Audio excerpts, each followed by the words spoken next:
I've had my ups and my downs. Phelps with 10 meters left. 3 minutes too good. The crowd roaring. Freeman wins gold. I think it's an absolutely breakthrough experience. Welcome to the Physical Performance Show, the show designed to inspire the pursuit of your physical best performance. I'm your host, Brad Beer. Listen in as we delve into how the world's top physical performers achieve their success, as well as the highs, the lows, and the journey of getting there. Let's get ready, set, let's go.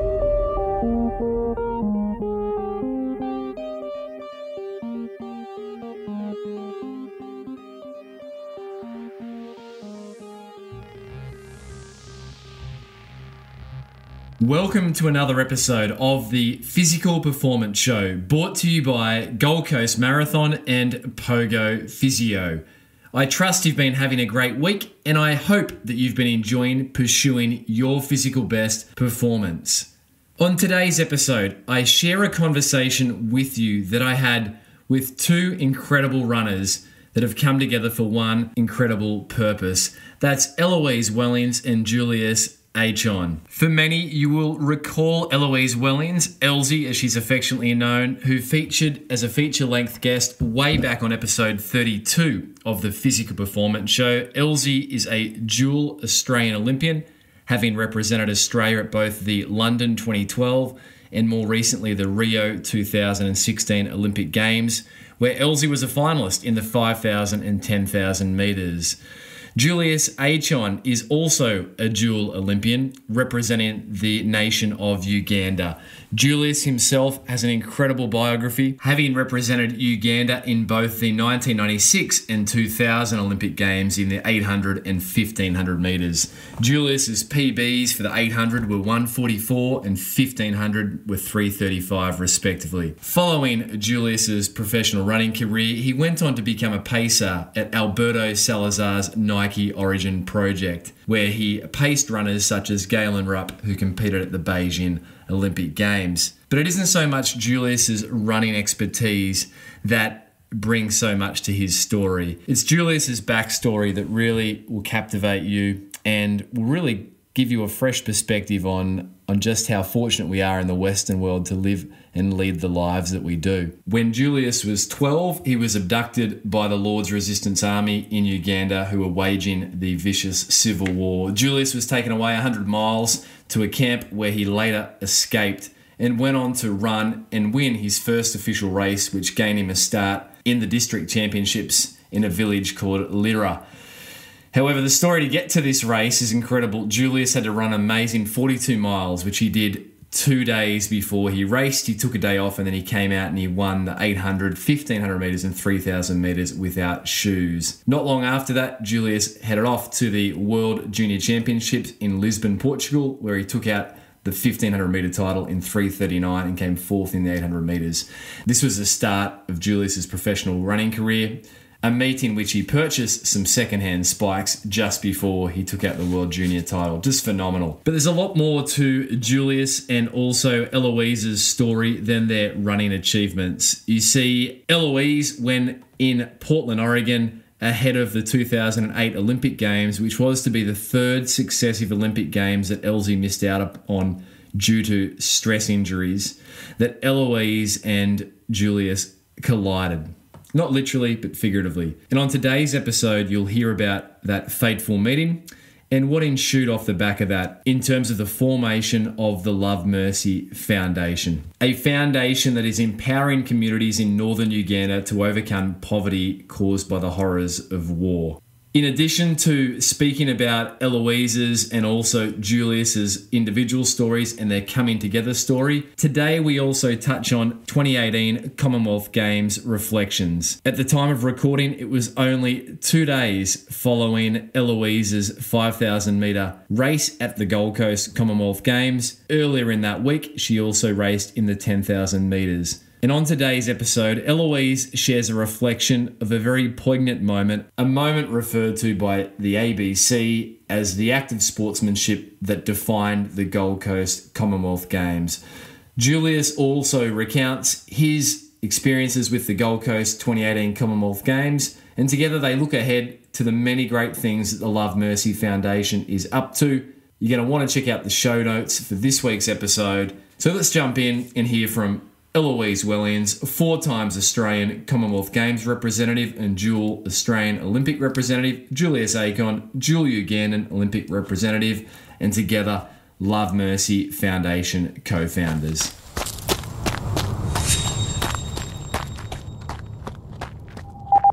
So this is an absolute pleasure and delight to have here today in person, straight off the back of the 2018 Commonwealth Games here on the Gold Coast, both Eloise Wellings and Julius Achon, who both individually were involved in the Commonwealth Games for Australia, with Elsie obviously running and Julius with the Ugandan team. But together, obviously, they do great work with the Love Mercy Foundation. So thought the guys, if we could get them today, we could share around reflections on the Commonwealth Games and also the story behind how you came together and what you're up to with Love Mercy Foundation. So thanks for taking time out of your full post-Commonwealth Games schedule to be here. Thanks for having us. Yeah, thanks. So much is still being digested from the Commonwealth Games. I think the actual city's in a little bit of immediate post-Games, depression. What do we do now? We've had 6 or 7 years of excitement and building up, and it's almost like it's done. But how are you feeling, guys, being part of the teams? Julius as a part of the coaching team and delegation team, and Elsie obviously with your 4th Commonwealth Games representation for Australia. What's the feeling like 2 days post the end of the Games? Yeah, it's a strange one. It's we left the village yesterday, and everyone's packing up, and heaps of times throughout the day, I had the opportunity with different athletes to say, it's so sad, but yeah, you just kind of process everything that happened. And for me, the best way to do that is go for a long run and think about all the great moments and, all the things that I learned and all the, the key moments that I think that I can take away and be encouraged by and use, I guess, as fuel for the rest of my career. This has obviously been a big build-up, so I'll just have a bit of a break now and refresh, and then hopefully hit the roads this season in Australia. And obviously, Elsie, you shared in the Com Games preview episode that we had the week of the Commonwealth Games, and you were excited to get the opportunity after navigating some classical sort of injury mazes on the way to the games. Performance wise, 10,000 metres on the Monday evening, and then Saturday the 5,000 metres. Performance wise, on reflecting on those, I know that you were disappointed for your own expectations of the 10,000 metres going into it, I believe with the fastest time on paper, with an expectation that on yourself that you'd podium and hopefully win the race. How did the 10,000 metres play out, Elsie? Obviously not as I'd hoped, but on reflection, I just wasn't aggressive enough, and it's not the way I normally run, and it was just one of those races where I just felt like I'd finished and I just hadn't done myself justice. I hadn't done the training I hadn't done the training justice that I'd done for the event, and it was a long 5 days, to be honest, between the 10K and the 5K, and thankfully I had the opportunity to have another event and go, I'm just going to go out there and show nobody else but myself, prove it to nobody else but myself that I can mix it, and I can be up there, and I can be aggressive, and I can be run with intention, and go for a medal, and really just have a crack, and without fear, and without I guess with self-compassion almost, and I think in the 10K it just I probably didn't go in with the right mindset. I was probably a little bit too relaxed. I was just trying to really relax in that first 15 laps, and I was when they got a gap on me, all I was thinking is just don't panic. When I probably should have panicked. And yeah, but I mean, this is my fourth Commonwealth Games, as you said, and I'm still learning. How to run these big championship races, and I think as long as I'm still learning and still loving it, I should keep going. And I still think that I've got some great track races ahead, and yeah, I want to move up to the marathon, but I don't think that I'm finished on the track. And Elsie, obviously off the back of the 10,000 metres, I heard you recently sharing around, that image that really went viral, and I know to you didn't feel like you were doing anything special or different. That's just the person you are. You were there to greet Lenao at the end, the Lesotho runner who came home a few minutes behind you girls, and but that image really captured the hearts of, I think, certainly the nation and the essence of the Commonwealth Games. Certainly the ABC described it as the act of sportsmanship or sportswomanship that would define the Games. And I heard you sharing that when you got to catch up with Lene back at the village, she said to you, "Thank you for waiting. I got back to my room and let the tears fall, as I did not finish the race alone." So, the impact of that has moved many people. Yeah, and it's still quite raw for me. Like, it's, as you said, like, I didn't feel like I was doing anything different, but I guess the way that it impacted other people has definitely moved me, and it's just a great, I guess, lesson and message even for myself to just be really intentional about encouraging people and in the race, and not necessarily just in the literal race that we're running, because not everyone runs running races, but in the race of life, it's made me kind of stop and think, who else in my life, in my sphere of influence, do I need to encourage to keep going? And it was obviously really great to catch up with Linnea and kind of get her her thoughts on how she felt about the kind of attention around that. But yeah, obviously we didn't do it for the attention, but it was really moving the way that people were impacted by it. I'm not sure if you're even aware of this. This only was brought to my attention yesterday, but Parkrun Australia actually posted out that on April the 10th, yourself, your teammate Celia, and Maddie, the three Aussies embraced Linneo as she crossed the finish line. This is the spirit of sport, and the reason they call this the Friendly Games. As a tribute to this moment, we invite you to stay at the finish line after you complete your parkrun this Saturday and form a final finisher funnel to encourage and support each and every last person who completes their 5K. And that's now been instigated as a parkrun initiative across the board, that they're going to have a volunteer at every parkrun to greet the last finisher. Yeah, I'm a total wreck. I mean, again, it's just the power of encouragement, isn't it? And I didn't, like I said, I didn't have my best race, and the girls were there waiting for me, and to be honest, deep down in my heart, all I wanted to do was hide under a rock, because I was disappointed and I was embarrassed, and I think other people showing that to me and that encouragement to me empowered me to be able to stay out there and pass that on. Yeah, beautiful.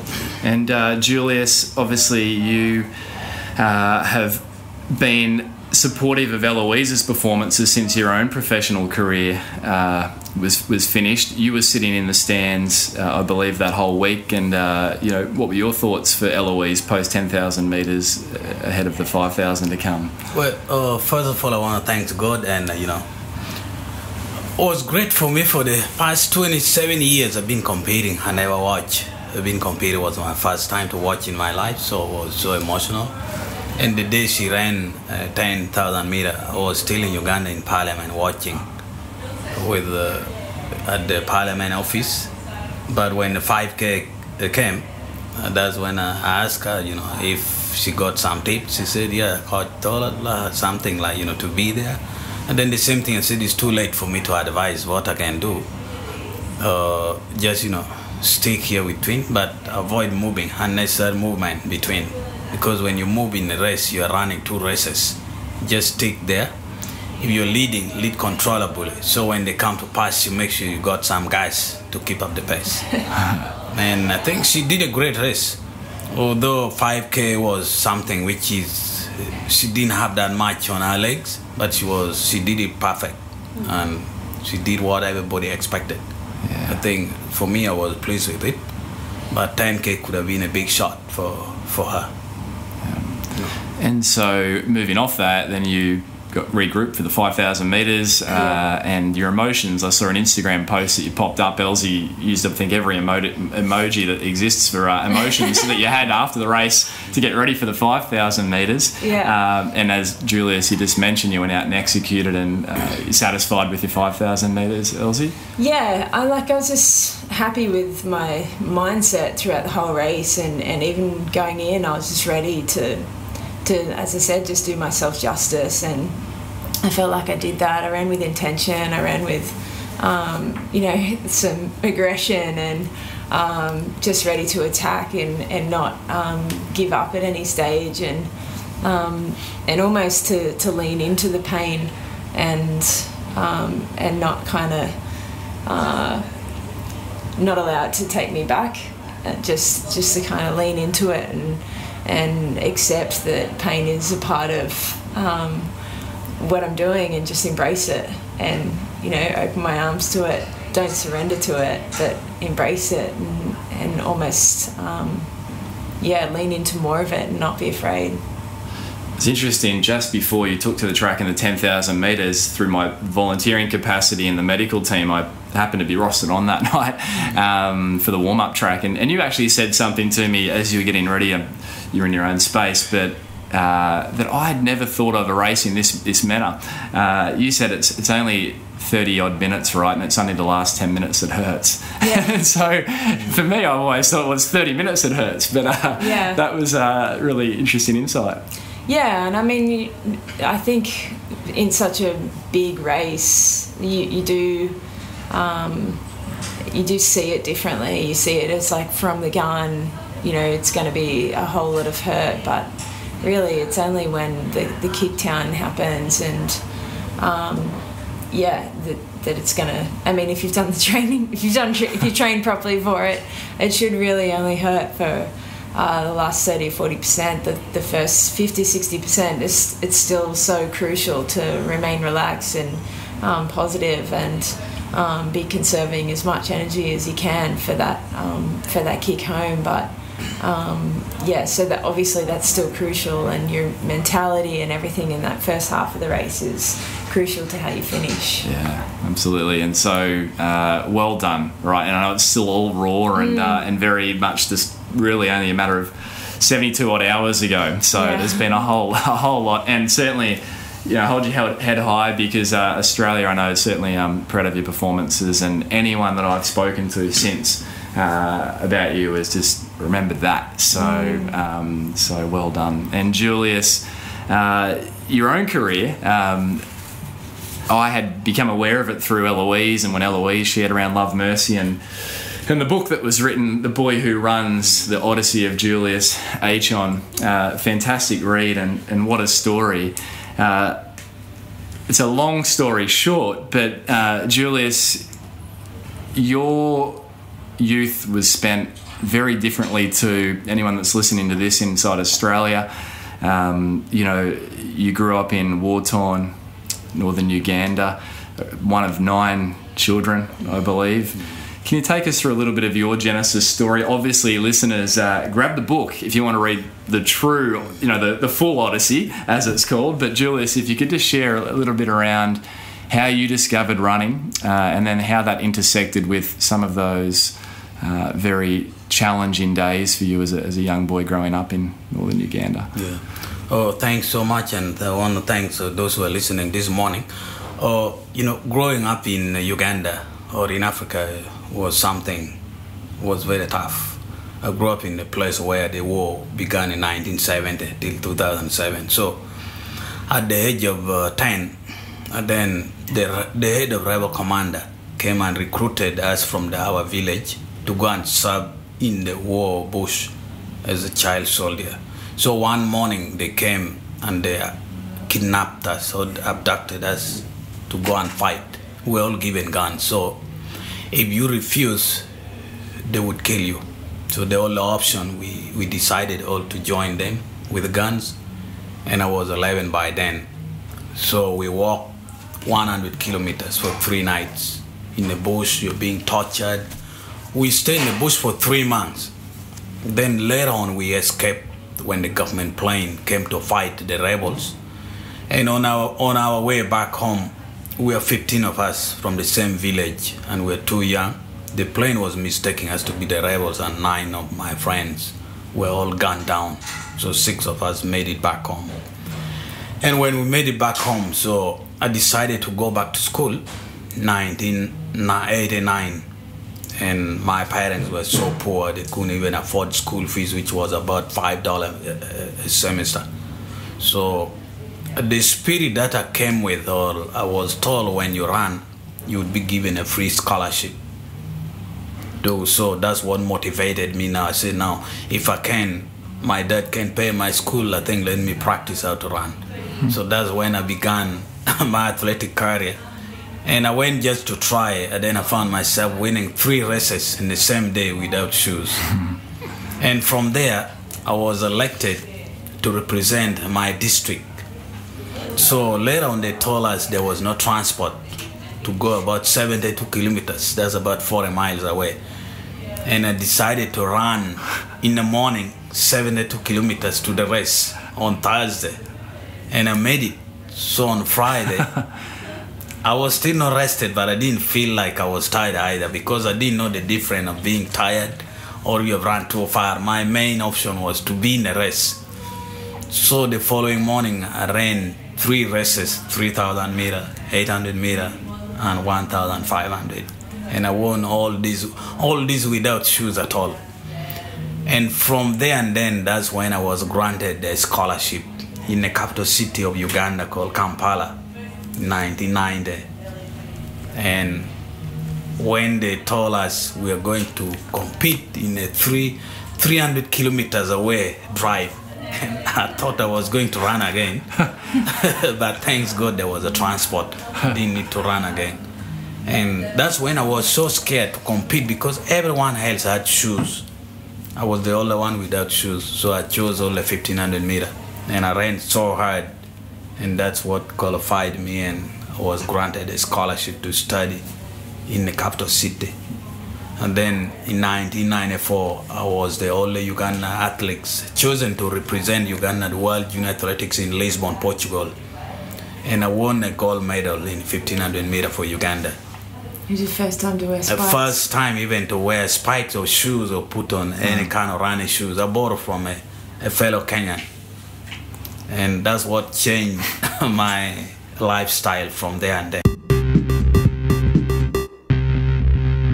You're listening to a very special edition of the Physical Performance Show, and you're hearing from Eloise Wellings, 4 times Commonwealth Games Australian representative, and Julius Achon, off the back of the 2018 Commonwealth Games, talking about all things their origin story, their coming together, and the Love Mercy Foundation. Support for today's show comes from the Gold Coast Marathon. Just like the Physical Performance Show, the Gold Coast Marathon encourages runners of all ages and abilities to push their boundaries and strive to complete a personal challenge. The Gold Coast Marathon is held annually on the first weekend in July, and it is a must-do event for any budding athlete, weekend warrior, or family looking for a challenge to complete together. Run for the good times at the Gold Coast Marathon. It's simple. Visit goldcoastmarathon.com.au. Today's episode is lovingly also brought to you by Pogo Physio. We exist to help you get back to your physical best following injury. We want everyone who walks through the doors of Pogo Physio to cross their physio finish line. That's where we high five you and tell you that you finished rehabilitation and celebrate the fact that you're back to your physical best. We do this through traditional session-to-session appointments, as well as some industry-first models of care, including our fixed-fee, unlimited access, 2, 6 and 12-week finish line programs, and our very popular fixed-fee monthly wellness booster packages. Both the finish line programs and the wellness booster packages help you save money and recover faster. Jump over to pogophysio.com.au for more information about Pogo Physio's services. For now, let's jump back to Eloise Wellings and Julius Achon.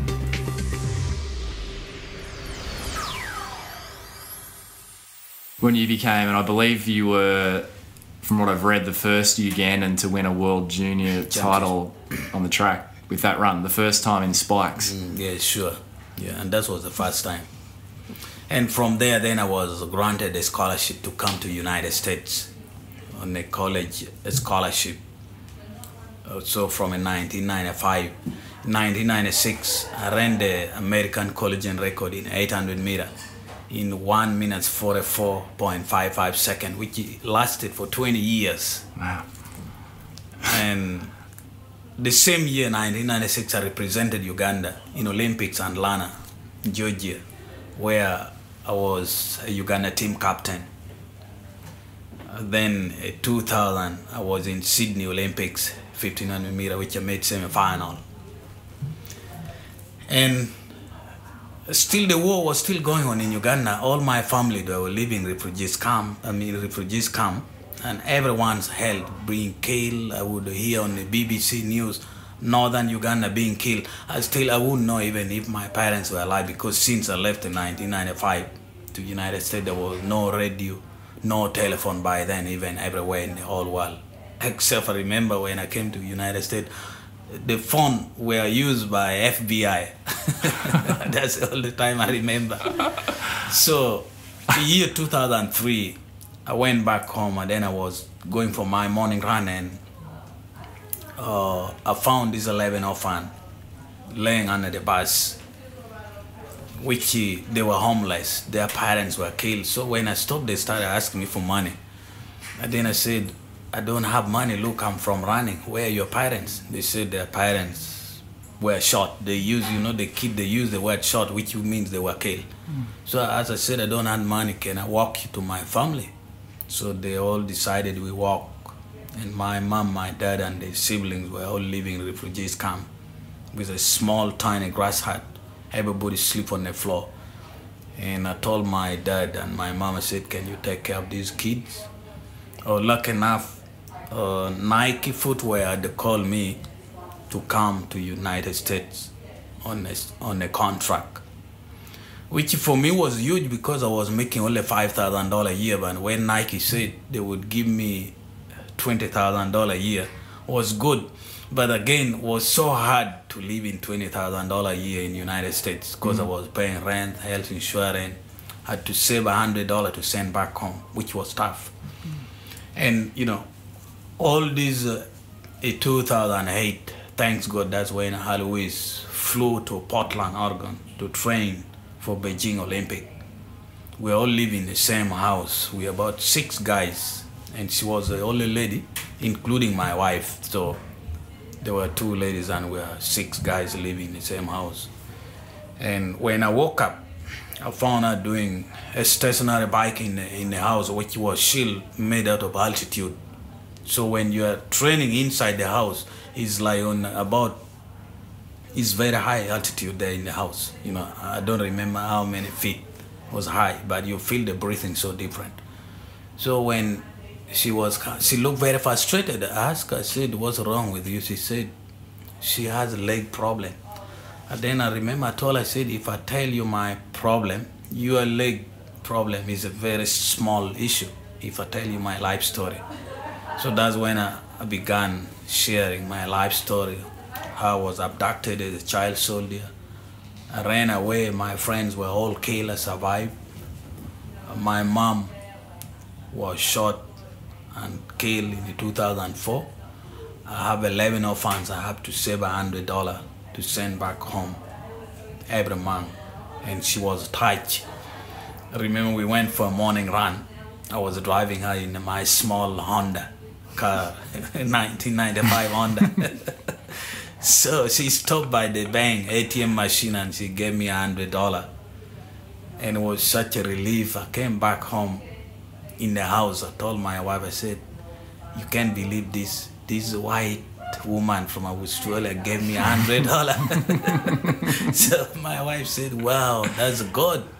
You know, because nobody really would pay attention or give me something. I tell you, she was the first person to give me that $100. And from there and there, the life changed. It's a long story.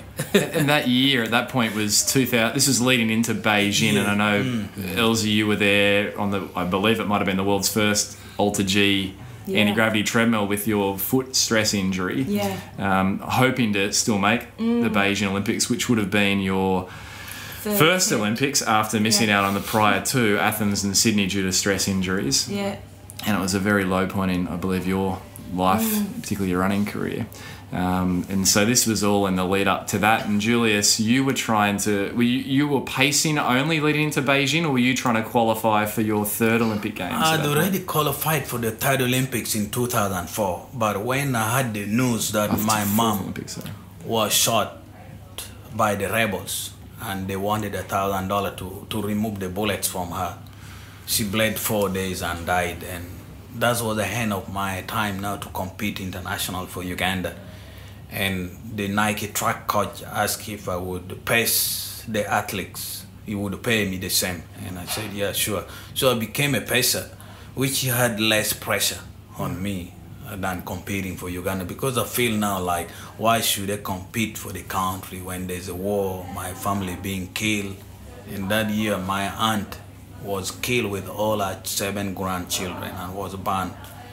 My uncle was slaughtered just with machetes, just like crazy. So my body was just living in tents where there was no way I would perform any better.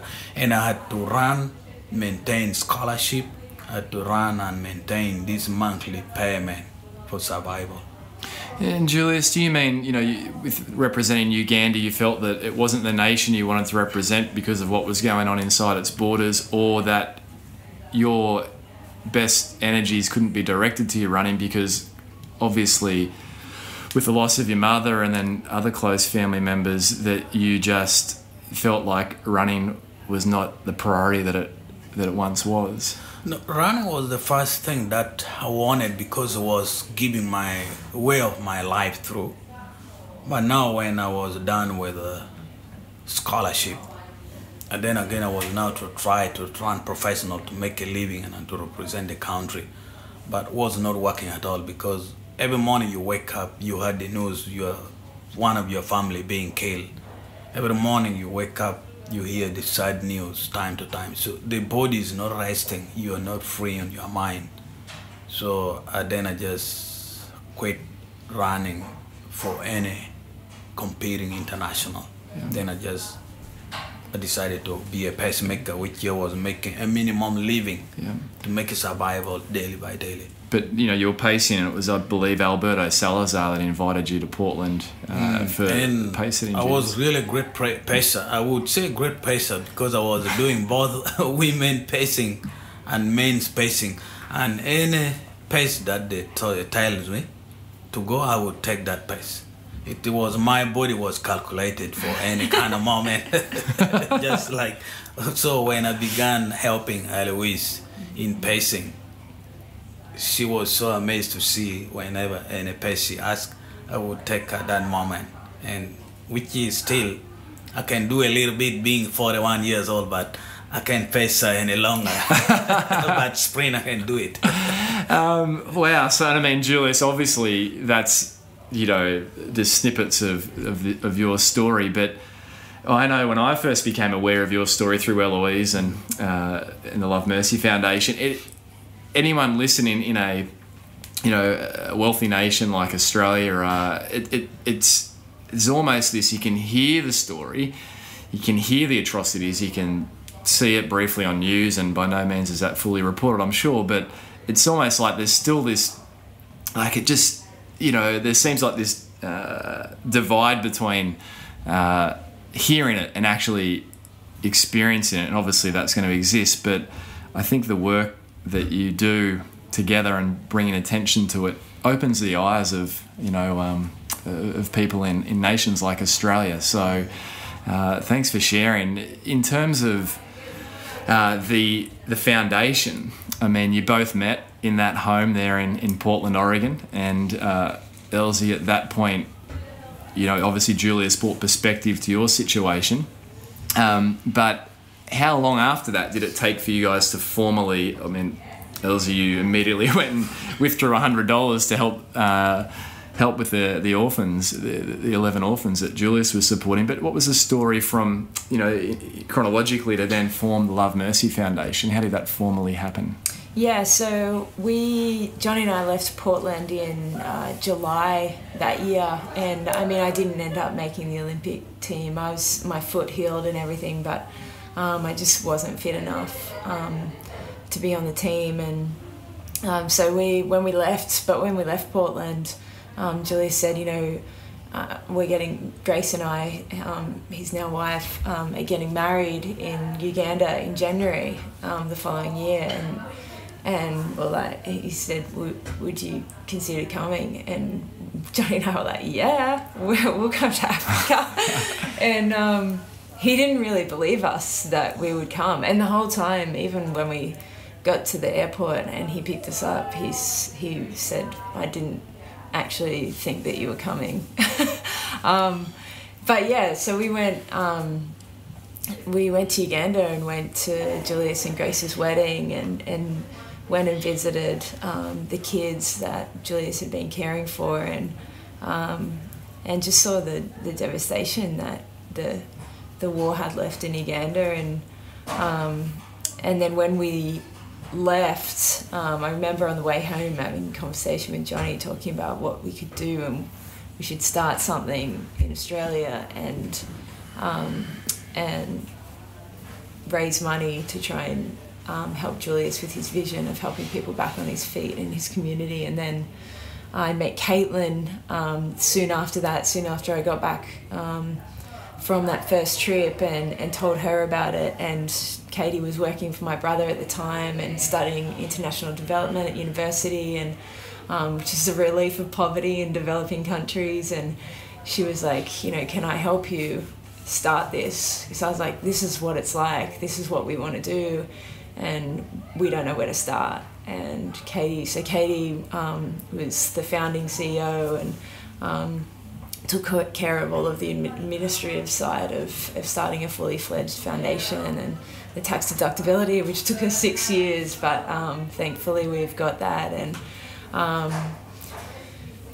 and so 2010, I guess we started little projects, but 2010 was when we really started to get going on, okay, this is the direction that we're going in. We want to run programs that are sustainable. We want to run programs that empower people, that are not causing them to become dependent on us, and just standing alongside them and helping them get back on their feet. And that's one of, you know, the biggest goals, I guess, and that's indicative of our Sense for Seeds program, which is the micro loan program we run with women. And so this was all happening on Australian shores, and Katie's in the room today. So great to have the CEO of Love Mercy Foundation here, and supporting obviously Elsie through the last week as well, and Julius. This is all happening on Australian shores. Julius, you were back in Uganda. Were you being kept up to speed with what was happening, or was you were just putting the work in and getting it ready, or was there conversations? Well, no, we kept on calling Julius, and he would advise us on the direction that we wanted to go, and we would say, our very first fundraiser as a foundation was just simply to get all of the individual orphans sponsored by Australian families to take the pressure off Julius. His contract with Alberto was coming to an end, and as a pacemaker in America was coming to an end that year, and he was getting stressed about how he was going to continue to support his whole family without getting a proper wage in America. And so with our first fundraiser, we had all of those, the number of children had grown to 18 by that stage, from 11 to 18. And we had all of those children sponsored by Australian families. And then we said to Julius, what else can we do? And he said, well, since you have left my village, 9 people have died from famine. Can we start a food program? And Katie came up with the idea of Sense for Seeds, of giving women a loan of seeds to go and use the soil, which is incredibly fertile. It's said about the soil in Uganda that it's so fertile, if used to its full capacity, it could eradicate hunger in all of Africa. So throw some seed on the ground in Uganda and it will grow, but all they needed was to start up. So we started Sense for Seeds in 2010, and with 100 women, and this year we are running Sense for Seeds with 13,800 women. In 2018, so in 8 years, from 100 women to 13,800. Yeah. Wow. And the children, just to be clear, there was 11 that went to 18. They were all orphaned children. Is that right? That had lost their parents through acts in the war, or post the actual war, the orphans. Come again? The children, the 18 children, they'd all lost their parents. Were there still events happening after the genocide, so to speak? Well, yeah, these kids, when I got them in 2003, basically they didn't have anywhere to live. So all their parents were there, and they still went through that, but they were living with my mom and dad by then. And as we talk now, the kids all grown. One of the elders is working at the health center, which is built by Love Mercy Foundation. And then the other 10, they're all in high school. Probably some of them will be graduating to go to university next year.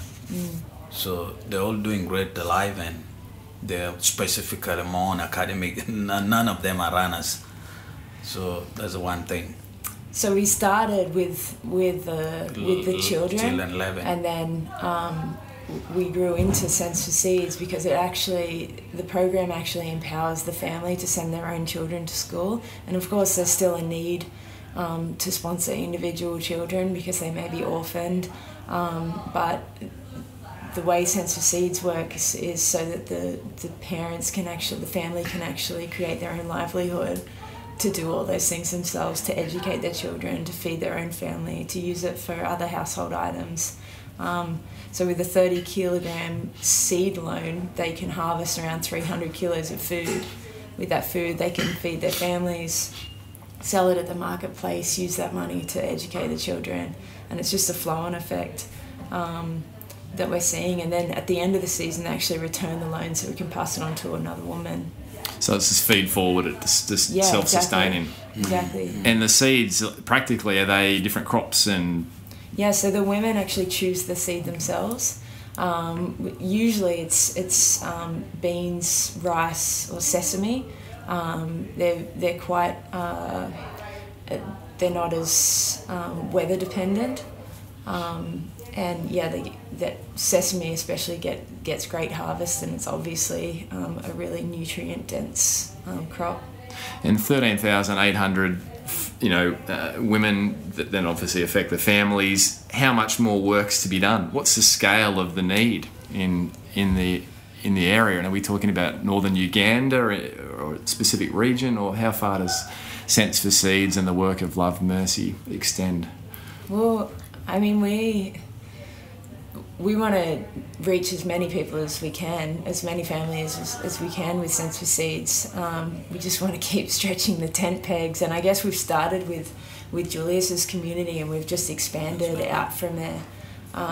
So I mean, ideally, you know, all of the north was affected by the war, and ideally we would, you know, be able to run Sense for Seeds with the whole of northern Uganda, and then even, you know, we've just started running a small Sense for Seeds program in Tanzania, and you know, there's definitely scope to take it to other countries, and you know, with the recent issues in Sudan, we'd love to be able to work with refugees that are coming back to their communities and starting with nothing, but give them that startup capital.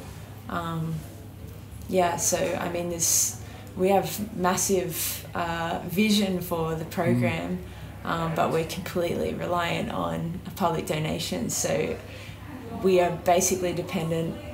What we can do is we're limited by the amount of money we can raise. But yeah, we have massive vision, so we're believing to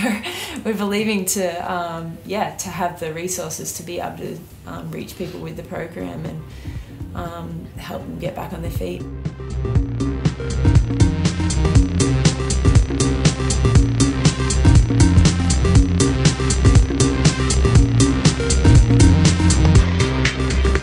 You're listening to Eloise Wellings, dual Australian Olympic representative and also 4 times Commonwealth Games representative, and Julius Achon, dual Ugandan Olympic representative, share around the highs and the lows of their journey in their individual pursuits with running, but also they're coming together to form the Love Mercy Foundation. If you missed last week's episode featuring Dr. Hal Rice, it was an expert edition. Dr. Hal spoke about all things sports injuries and imaging and how they pertain to you, the listener, out there pursuing your physical best performance. It was a very practical episode where Dr. Hal deconstructs what images are required for what sporting conditions and some of the trends that are helping to shape both weekend warrior and elite athletes' physical performances. If you missed the episode, here's a little snippet. Dealing with these athletes, they're highly motivated to get better, to have an accurate diagnosis made quickly. They've got a game next weekend that they want to run on the paddock and play, and you know, they're anxious about getting that diagnosis made quickly and then get into their rehabilitation. To tune into the full episode and explore the archives of the Physical Performance Show, be sure to jump over to pogophysio.com.au or simply peruse your favourite podcast players' archives. Now let's jump back to Eloise Wellings and Julius Achon. And one of the initiatives I believe that's, you know, pressing at the moment is the maternity ward at Christina Medical Centre, which is incidentally named in honour of your late mother, Julius, Katrina, that you're looking to put a standalone maternity ward as part of that facility, and what the purpose of that being to? Well, the nearest hospital is 72 kilometres away from Julius's community, and so it just makes sense that people don't have transport to the hospital. So if a woman goes into labour, you know, there's plenty of stories that Julius would have about women giving labour on the side of the road. And we just want to be able to give women a safe environment to give birth in, and at the moment we've got a temporary space that we've created within the clinic, within the Christina Clinic, but our goal is to have a fully fledged standalone maternity ward that we can deal with difficult labours, so be able to do emergency caesareans and recovery. And all that at the actual hospital. And that's staffed by Ugandan staff. Ugandan staff, yeah. Brilliant. We've just actually begun a program where we send midwives from Australia, midwives and nurses, to go and stand alongside our staff over in Uganda to help with training and encouragement, and you know, be able to take practices from, I guess, the Western world over to show how things can best be done. That's brilliant. So and the actual medical centre has been built since, what year was that? 2012. 2012. It's only a few years after founding formerly Love Mercy.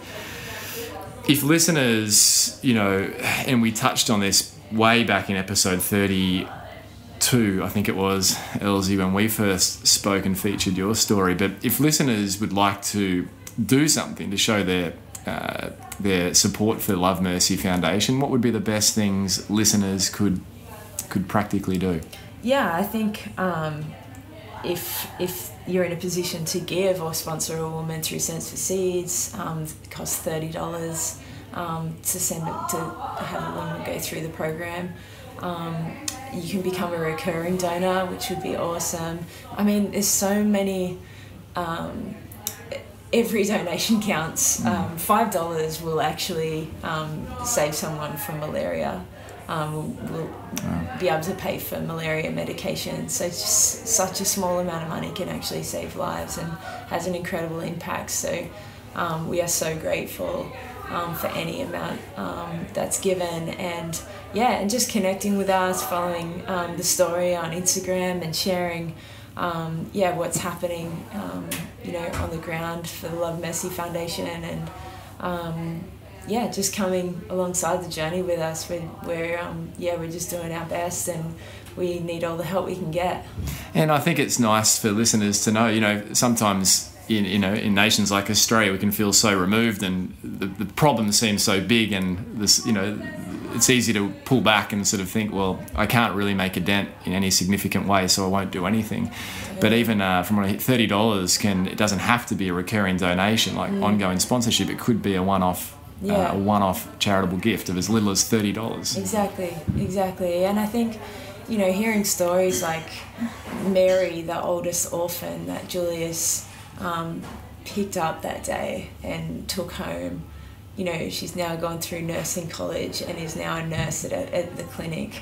And I mean, you can't make that stuff up, you know what I mean? Like, it's incredible, and it still moves me. And I think just knowing the impact that that it's had and people having on Mary's life and sponsoring her and believing in her future is actually having incredible impact on hundreds, if not thousands of lives now, because she's able to help and she's able to be a nurse, which is obviously an incredibly giving profession. Yeah, absolutely. And the future for Uganda, Julius, what's the national sentiment? I mean, Uganda did fantastic at the Commonwealth Games here, the distance running events. I think I just saw Ugandan flag after Ugandan flag. Well, it's been so great, and I think sports is one of the things which bring unity and love among everyone in the world. And today, as everyone hearing me and Eloise talking here, I think because of the sports and what God made us to come together, thing wasn't by mistake. Mm-hmm. Because if you listen what kind of friendship between the Australian runner and the Ugandan runner out of nowhere, and now we are saving lives for everyone in the Uganda war zone. I think that's from love of sports. And one great thing what I wanted always like to thank everyone in Australia, how generous those who had this news, and they always wanted to support and go to bring Eloise and Caitlin and everyone around to support me and my community. I think being a great cause, because when you hear there was never a health center at all in the whole of the community population, about 100,000 people that's within the surrounding. Then all this, after the war, there was no food, they could not send their children to school, but now we already help about 35,000 kids. Average family, they're about 7. In a family, you cannot sponsor all at once. So Seeds Project has covered all this family, which has been so helpful, and everyone could see the difference. As one of the statistics they were saying, in my community, people would feed on $65 a year. But now when you look at it, it's about $300 a year a family making, which is so huge, make difference from 2010 up to date. Even on the health center side, we opened a maternity temporarily. From October last year, we are looking at about 150 kids being born in this health center. just like out of nowhere, where women would give birth on a side road. You try to walk to 72 kilometers, you're in labor, you're on malaria sickness, any kind of sickness, but now they have somewhere to go and treat all this sickness. I want to thank everyone, and been a great chance for God to bring us together. And I think at what point did, clearly, Julius, from your beginnings in running, your running was attached to a purpose greater than the performances themselves and the self-achievement. You were running for the support of your family, to put food on the table for the orphan children. Elsie, for yourself, at what point did the lights really turn on for you that your running wasn't just about you, that what you were doing was a means to have influence positively for many? It's a hard question. I've never been asked that. I think, when I heard Julius's story for the first time, it was over a number of days, for the sake of time, and also there was points where Julius would just get too emotional and stop talking, and then would start up again the next day. But I obviously didn't make the Olympics, but I knew, I just have a feeling deep down that I was there in Portland for a different purpose, and I think that was kind of the seed that was enough to go, okay, well, we need to go to Uganda, we need to see with our own eyes, we need to, go and celebrate Julius and Grace's wedding, but we need to see, where he came from and what he's talking about. And I think once we did that, that was when, we're like, whoa, okay. We feel like you've got a responsibility now that you've seen it, to do something about it. And the best way for me, or the only way that I knew how to do that, was use what I had and what I was good at to try and help. Put some awareness on it. When you mentioned you had a feeling that you were going to Portland because you were going there with a stress injury to your foot, knowing that the Olympic Games are only a matter of weeks away. Yeah. So it does seem a little bit like out of reach that you'd be able to run on this treadmill you'd never been exposed to, the Alta G. Yeah. And so when you say you had a feeling, what do you mean by that? Well, I didn't want to go, actually. I had a feeling after I heard Julius's story. So I had a feeling that, after I missed the Olympics, and, Johnny and I went to Europe and just hired a camper van and went away for 6 weeks, and, we were paddling on the Lake Como when the Olympic opening ceremony was on. So I had a lot of reflection time, and in that time I was like, there was a reason why I was in Portland, and I know that, and I'm determined to work that out, and I knew, I had a feeling that it was something to do with Julius's story, and I really believe that God just had a greater purpose for that time, and for all of my injuries. I've had a lot of injuries, and every single one of them there's something that God has done with, whether it be super public and really obvious to everyone else, or just super obvious to me, and that will just encourage, just for me to be encouraged, and for me to be able to keep going, and for him to show reveal more of himself to me. Beautiful.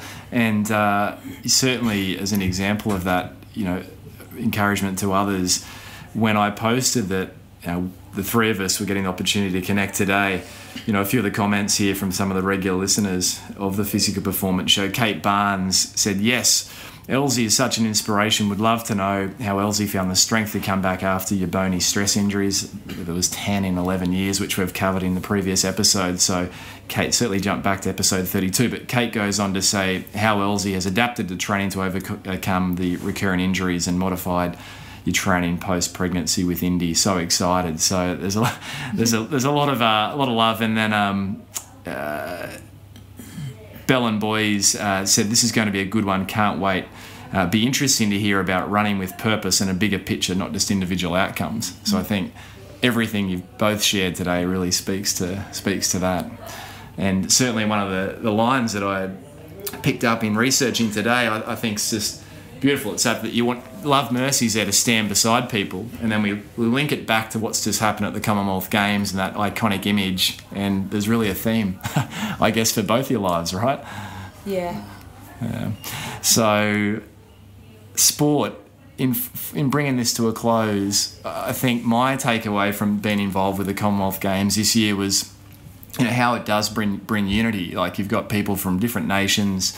In the capacity I had, which was volunteer physio at the athletics, one thing that I was moved by was everyone was so appreciative, of anything, whether it was some sort of whatever, getting ice or actually doing something. And it just really, for me, was like, wow, this is the best of humanity. Being an observer, a spectator, I should say, in the stands when runners were being lapped. And the loudest cheers were for the lapped runners many occasions. Yeah. The first games with inclusion with the para-athletes and seeing the incredible performances there and how much people respected that and admired that. For me, it was like, wow, this is the best of the human race coming together. What does that mean to you when you get the opportunity as elite athletes, Julius, in the past with the Olympic Games, Elsie still going? What do you take out of this last 2 weeks going forwards? Yeah, I mean, I think that it was awesome because I think, like you said, people were celebrating just the never give up attitude, and I think that's it's always been Julius's motto, and it's so cliche, but when you hear his story. Of never giving up and of running 72 kilometres to his district carnival, and not stopping, just continuing to running, and then knowing when to stop for the orphans, you know what I mean, when he was out on a training run, and just continuing to running for something bigger than himself. But I think, just seeing all of Australia and being part of all of Australia celebrating just athletes just doing their best, and celebrating, the ability and the discipline to do something day in, day out, and then try and put it all together on one day, and then, going through, I guess, riding the highs and the lows of those different emotions when you don't do well or you don't do as expected, but still celebrating the journey. Because I think for us and from experience, it's Johnny and I talk about it all the time. It's actually not. It's not about the big day. It's not about the one race, the one result, the one performance. It's about the journey and what you're learning and what you're experiencing on the way through, and who you're meeting, and what you're able to do with that, and what God's able to do with that. And I mean, you mentioned at the start you're still learning. Yeah. What are you learning at the moment, Julius? I learned so much because from 1988 when I began a way of proceeding to become a good athlete or looking for scholarship, I think Nina just look at a way of life to make everyone in my community or northern Uganda or Uganda as a whole to learn a way of being sustainable to succeed to their lives. That's only what I look into it right now. And being so lovely to meet Eloise ever since we met. I think she listens, she believes, and she has seen the difference between life in Africa, in Uganda, and Australia. So wherever pain she goes through, she doesn't complain no more. I always tell her, I say, take the pain, fight like a lion, get tired and sleep like a python. Yeah. So it's been so wonderful for everyone in Australia who are listening to this talk show this morning. I think I appreciate for changing my community, and I will keep doing. And I still run for saving life for people of my community.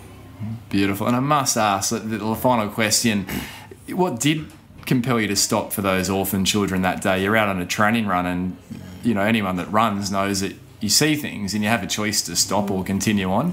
Almost in most runs in many instances. What did compel you to stop that day versus continue to run and ignore these children? It came a memory when I realized I was abducted back in 1988. Now, some years back later on, then I returned back in 2003. So I still look at like, oh, this is the same thing, the condition where I was in the bush one time. And then God helped me, I survived. I was not killed by plane. And now I look at what are these 11 of them doing? Can I stop and ask? So as soon as I stop, a street kid normally first thing when they look at you is for money.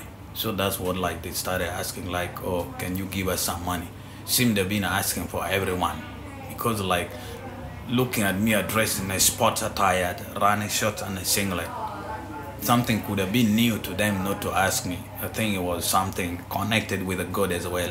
So then I just stopped over suddenly and I asked them, I said, what's the problem? And they started explaining. And then my heart just started reading like, can you take them to your family in a camp? Because I knew my mom and dad where they were staying is a tiny small grass hut which was much safer than under the bus. And my dad and mom mostly what they wanted, they told me like, if you go back to United States, we just need food. Because everybody living in a terrible life, but there was no food at all for everyone in the refugees camp. That's what I look at it like. I recall her suffer in the bush, and then I just feel like this the same condition is still going on. Wow.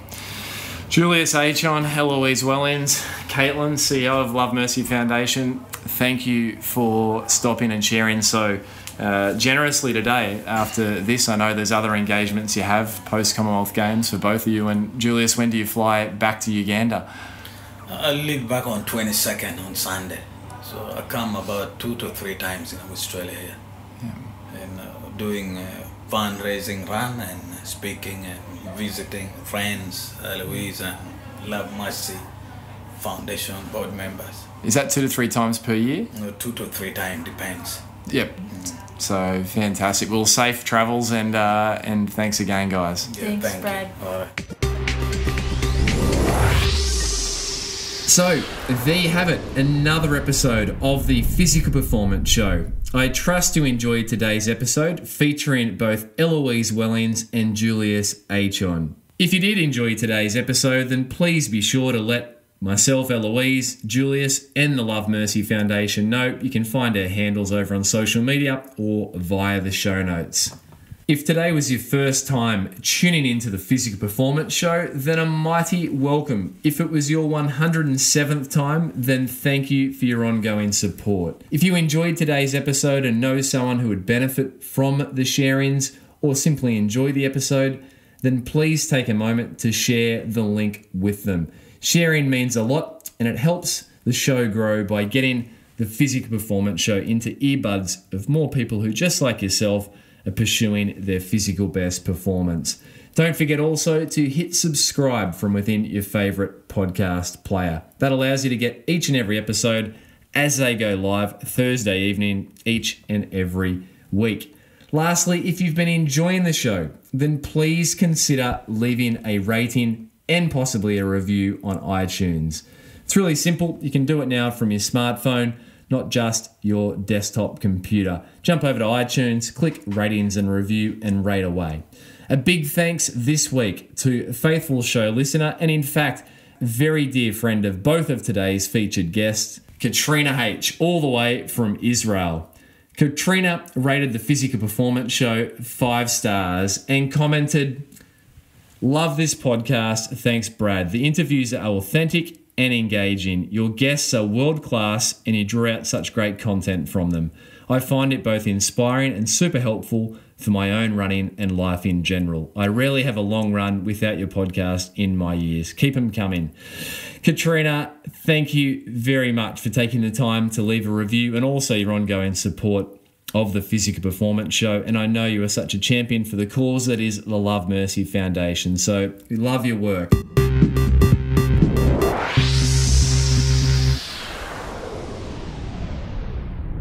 A A big thank you to the team who make this podcast possible each and every week. Susan Wilkin on all things show administration, Matthew Oldin on all things graphic design, and Daryl Misson, our amazing audio engineer. Of course, another big thank you to show sponsor the Gold Coast Marathon.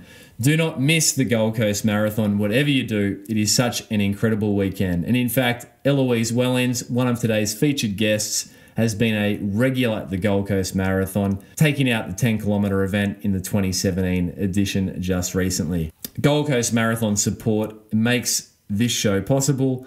Podcasts are, of course, free to download. However, they are not free to produce. So once again, thank you to the Gold Coast Marathon. We've opened up a physical performance show quiz, and it allows you, the listener, to win a $100 movie voucher.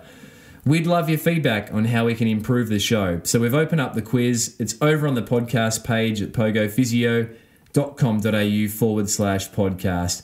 We're running it through until episode 115.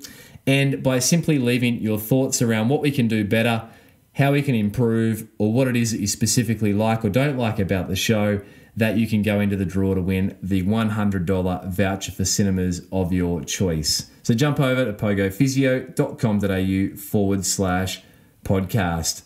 Another little bit of fun we've been having lately is with the Podsy of the Week.